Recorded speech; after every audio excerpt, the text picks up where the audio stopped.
నేనేంటో తెలుసా, నేను పరిశుద్ధిని, నేను బుద్ధిమంతుడిని ఎవరు అనుకోవద్దు. అందరూ కలిసి ఐక్యతగా ఒకరినొకరు మనం ఏం చేయాలో తెలియదు, సంఘంలో గౌరవించుకోవాలి. దేవుని స్తోత్రం చెప్పండి.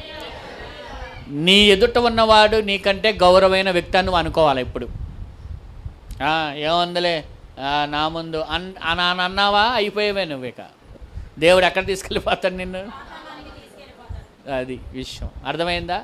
గర్వం ఉంటే సాతాను యొక్క గర్వాన్ని సాతాను ఎక్కడ పడేశాడు? సాతాను గర్వం మనసులో అనుకున్నాడంట, పైకి అనలా. అంటే మనసులో ఆలోచన దేవుడు ఏం చేశాడు? నేను దేవుని కంటే సమానం, ఎక్కువ కాదు సమానం అన్నాడు అంతే. పైకి ఎవరికి చెప్పలా, మనసులో అనుకున్నాడు. లూసిఫర్ దేవుని దగ్గర ఒక ప్రధానమైన దూత, గాబ్రియేల్ మిఖాయేల్ లాగా లూసిఫర్ కూడా ఒక దూతే. కానీ ఏమనుకున్నాడు? కొన్ని ఆధిక్యతలు దేవుడు ఎక్కువ ఇచ్చేసరికి లోపల గర్వించాడు. మన భాషలో కొవ్వు పట్టిందనమాట. ఏమండి?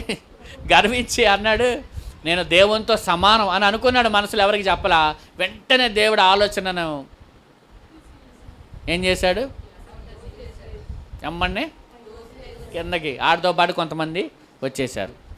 అంటే ఇప్పుడు గర్వం ఎవరిది? అది గర్వం అనేది ఎవరి గుణం? దీనత్వం అనేది ఎవరి గుణం?